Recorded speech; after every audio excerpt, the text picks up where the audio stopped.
In the last program, I was talking to you about the basic teachings of the Buddha, who lived in India about 623 years before Christ. And I'm going to devote this program to a development of the original doctrine of Buddhism, which is called Mahayana Buddhism.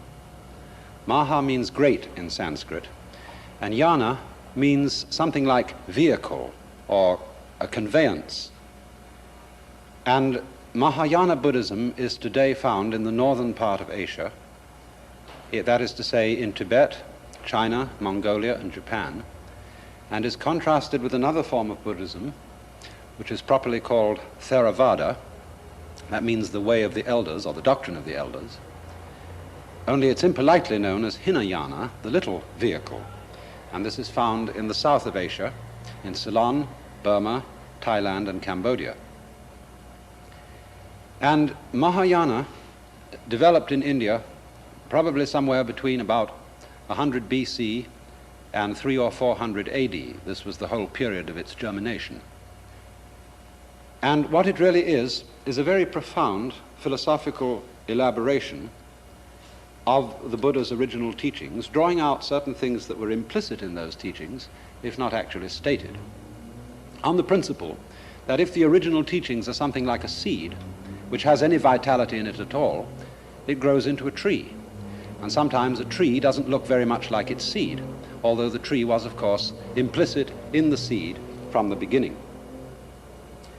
Now, once upon a time, there was an old Chinese Buddhist master called Lin Ji. And he used to tell his disciples that he felt his duty towards them was to beat the ghosts out of them. And I pointed out to you last time that Buddhism is in a certain sense an awakening, waking up as it were from a bad dream, and in the sense that ghosts are something like a bad dream. There are, as it were, certain fixed ideas or habits of thought which, to use a slang phrase, bug the human mind and confuse us. And I was trying to explain one of them, which in Mahayana Buddhism has been very carefully investigated. And that is the idea that this world is not really what we call substantial. There is a theory in Mahayana Buddhism that is called the doctrine of mind only. And this isn't quite like Western ideas that we sometimes call subjective idealism. The idea, in other words, that the whole world is something that exists only in your own mind and there isn't any outside there, as it were, at all. It isn't quite like that. And I want to try in this program, among other things, to explain the difference.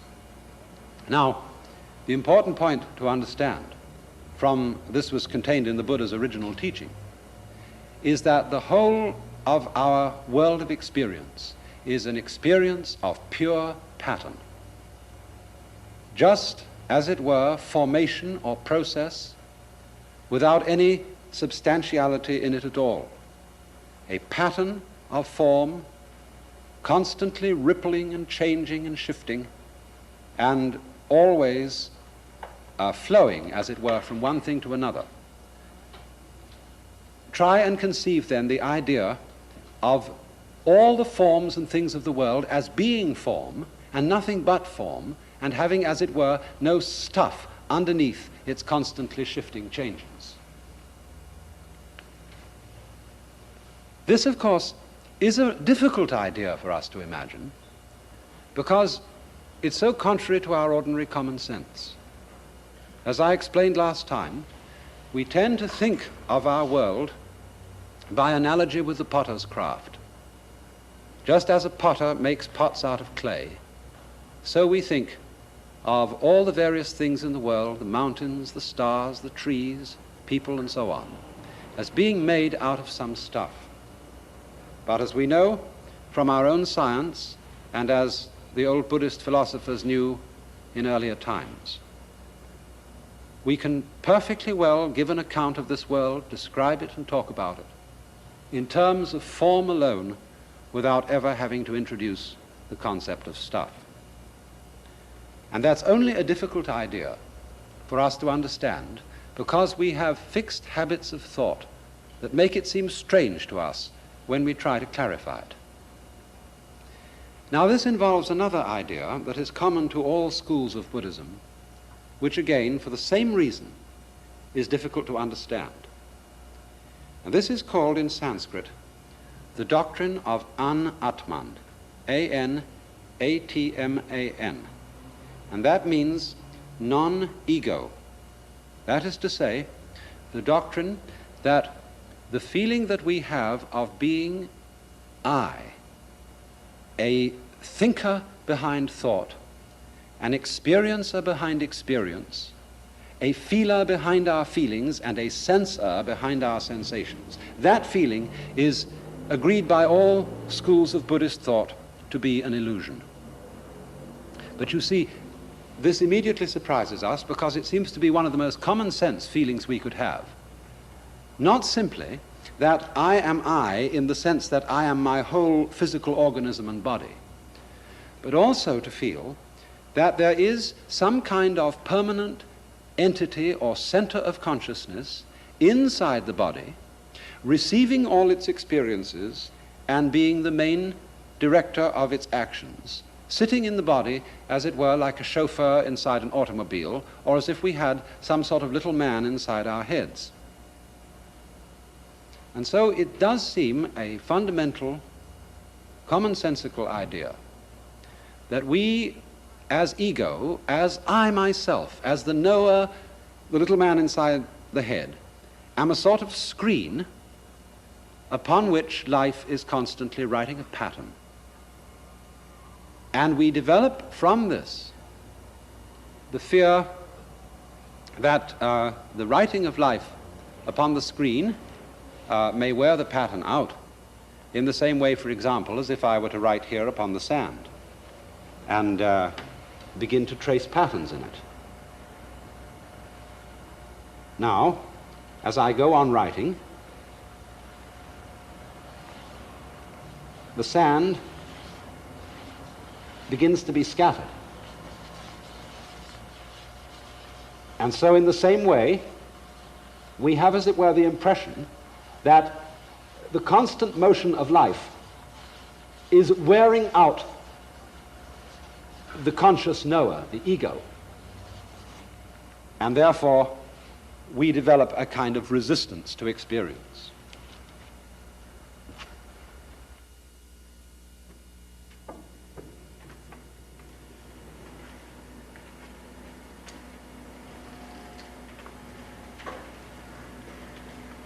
But no, I think we ought to ask the question, is this true?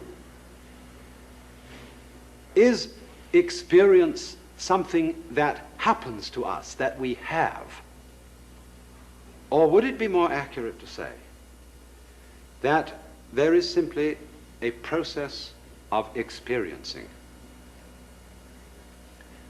Again, the Buddhist philosophers of ancient India had realized something which we can perhaps see even more clearly as a result of our own scientific investigations of just what perception is. in terms of our own nervous system. And it's rather simple to talk about this whole problem, shall we say, in terms of neurology. And this is not to say that our consciousness, our minds, are nothing but nerves, because that sounds like a kind of materialism.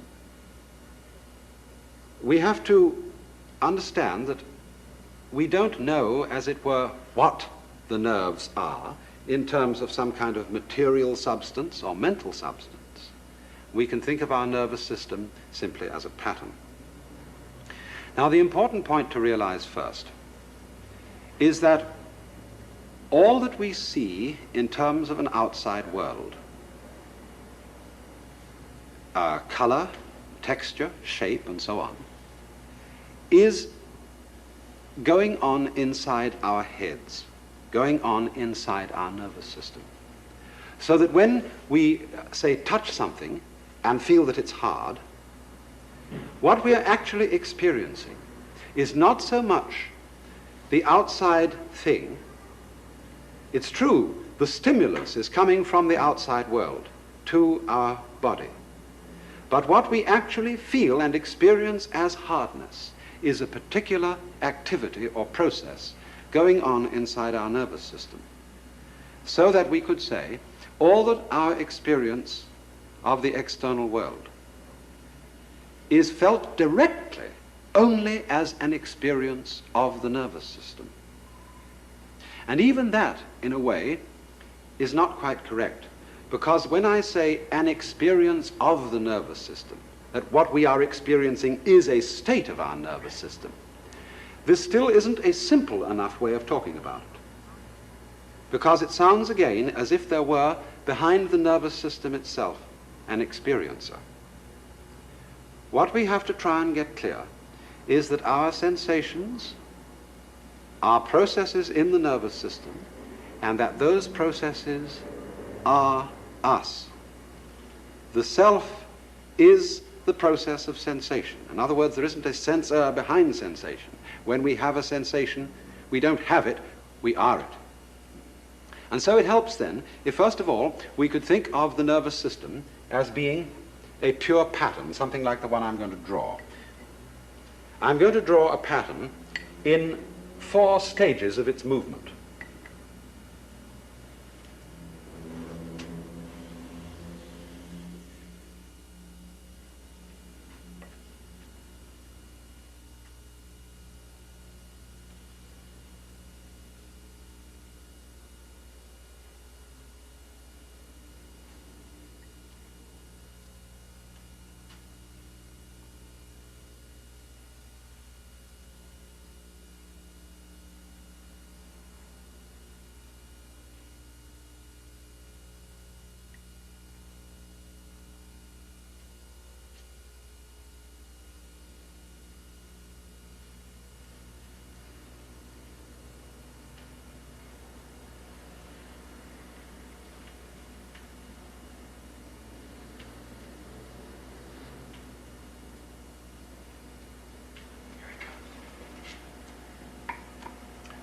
So let's think of these as 4 positions in the movement of a kind of dancing pattern. The first, the second, the third, and the fourth. I've drawn them all out in a row, but one would see them just as one pattern constantly shifting around. Now, our nervous system has in it a peculiar capacity, which is illustrated in these particular drawings by the fact that if you look closely, you'll notice that the preceding pattern is represented in the following one by a pattern like it, which, as it were, represents the former state of the pattern. In other words, the former state of this pattern was this. And so, to record that former state, it has this in it. And then as we shift along, the whole pattern changes to this shape. We find inside a sub-pattern or subsection of the pattern, which is representing this one. And of course, it represents the first one as well. And so when we finally come over here and the pattern has shifted to this shape, Here is a pattern inside it which represents this pattern. And so this ability of a pattern to contain elements which represent its former states is what we call memory. In engineering language, we would call it feedback, because feedback is the system whereby any system of energy is enabled to record the results of its own action, so that upon that record it can, as it were, make plans for the future. It can, in other words, correct its action. And so because human beings have memory, the capacity of the pattern of the nervous system to record its former states, the human being can make predictions about the future, and so, in general, control its activity. But from this extraordinarily marvelous ability, there arises a certain, I could call it, confusing byproduct. And that is the feeling that there is, as it were, a constant entity, like the screen of sand that I was drawing on a little while ago. In other words, because the permanence, a certain element of permanence, runs through these changing patterns, this permanent behavior of the pattern, or permanently repeating behavior of the pattern, gives the impression of some substantial mind stuff or mind entity underlying the pattern and upon which the pattern is recorded. It's the same sort of illusion that arises when, for example, I would take a flashlight and rotate it in the dark. And you would see, in the ordinary way, a continuous circle of light. Actually, this won't quite perfectly come through upon the television camera, but something interesting and analogous to what happens to us does come through. You will see the light leaves a track behind it. And in the same way, the moving light leaves a track upon the retina of the eye, and that is what gives us the illusion of seeing a constant circle of fire. And so a similar illusion arises from the repetitive pattern of the nervous system, and thus gives us the impression, you see, that there is this constant thing, the experiencer, who, as it were, lasts, endures like a substance from the past through the present to the future, but at the same time has, as it were, to protect itself against being worn out by experience. And so gradually we come to develop within ourselves a resistance to what we are experiencing. And this comes about not only because we are, as it were, afraid of being worn out, but also because the problem of control constantly arises. That is to say, we become anxious as to whether our predictions are going to work out. And therefore we tend to get overcautious, over questioning as to whether our acts are exactly right or exactly wrong, whether our thoughts about them are exactly right or exactly wrong. And as a result of this, our resistance to experience builds up. And all this does is to make the whole system, the whole flowing of the pattern, operate not more efficiently, on the contrary, but stickily. That is to say, supposing when I write, I resist my own action of writing. And instead, in other words, of drawing a smooth line in a perfectly straightforward way like this, I start resisting my own movement and go.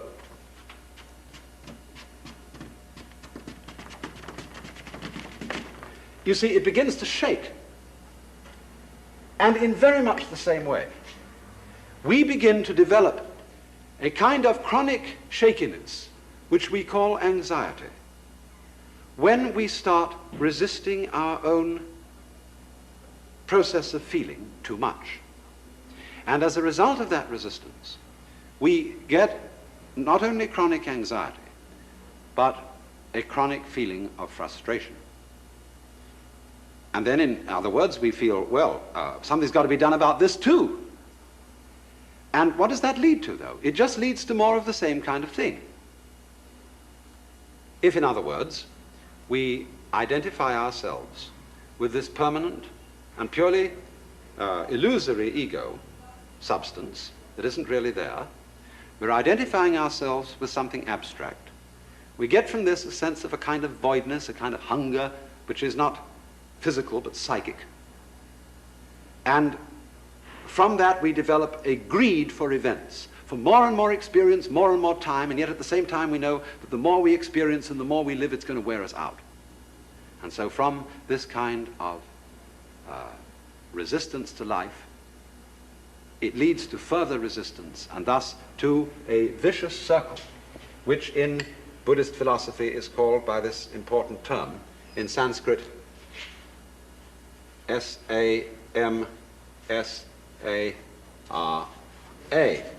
Samsara, it's pronounced. Samsara. And although samsara is represented in popular Buddhist philosophy as a process of the individual being reincarnated into this world again and again and again and again, so long as he has attraction for it, the real meaning of the circle, the going round and round, is precisely the vicious circle which arises through a resistance to life which builds up into further resistance. Now we can demonstrate this in rather an interesting way, because just as this, as it were, is an attempt to split the human mind apart and turn it back on itself, so we could create a situation in the television circuit whereby we turn the television circuit back onto itself. Now you're going to see something which is nothing wrong with your television set. Don't try and turn the knobs and put it right. What we've done here is to turn the camera on to the television screen. And this sets up, first of all, a series of screens beyond screens beyond screens, and then it begins to jangle and fluctuate and wave, and you get all kinds of repeated patterns going sort of blah blah blah blah blah blah blah blah blah blah blah blah blah blah blah blah like that. And that is just exactly what happens to our minds. When we develop excessive self-consciousness, that is to say, an excessive sensation of difference between the experiencer and the experience, and try to make the one latch onto the other completely and control it. When, in other words, the experiencer resists experience, that's not what really happens. What really happens is simply that the whole pattern of our consciousness, of our nervous system, gets sticky and begins to jangle on itself. And under such conditions, that is to say, for example, when we are worrying about worrying and worrying about worrying about worrying and that sort of thing, life becomes an intolerable burden. And we say, well, let's get out of it. Well, let's get out into the garden.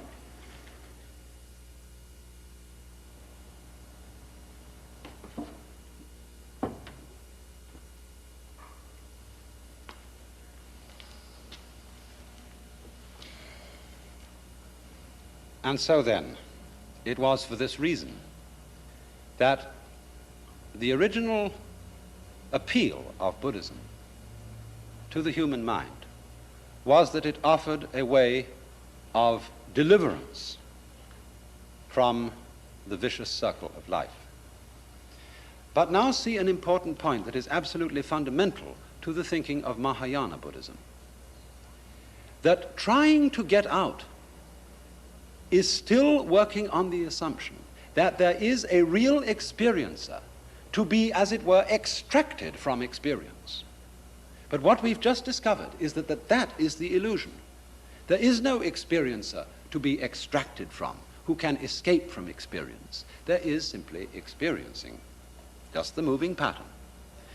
And in the symbolism of Mahayana Buddhism, the person who is no longer, as it were, seeking an escape from life, but has realized that it isn't something to be escaped from, is called in Sanskrit a bodhisattva.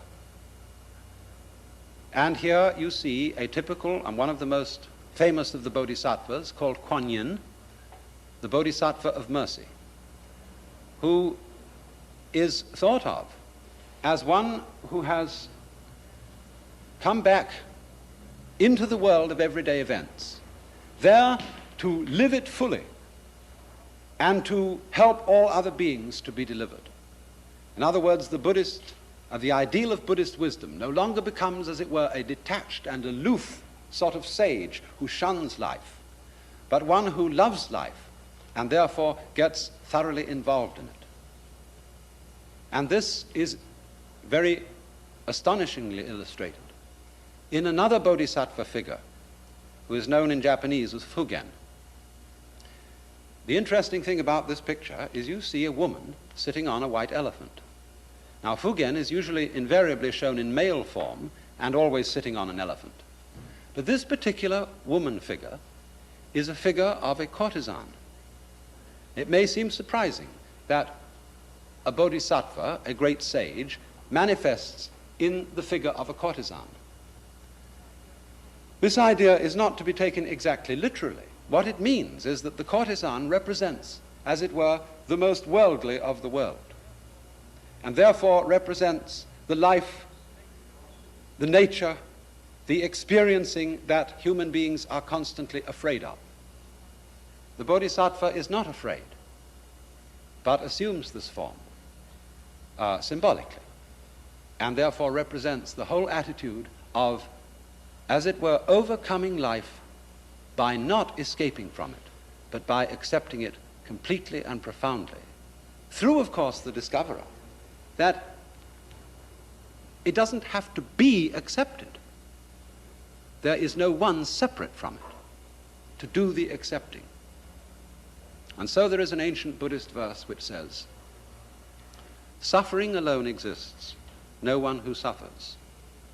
Deeds alone exist, but no doer thereof. The path there is, but no one who treads it. Nirvana, that is to say release, exists, but no one who attains it." And so you may ask then, well, what is this all? If there are deeds but no doer, experiencing but no experiencer, what is reality? What is life? After all, we always thought we knew what pattern was by contrast with stuff, substance with form. But now the contrast has disappeared. We are left with the deed alone, no agent, the form alone, no stuff. What do we have? What Buddhist philosophy calls shunyata, the empty void. Void not because there's nothing there, but because our mind has no idea of it.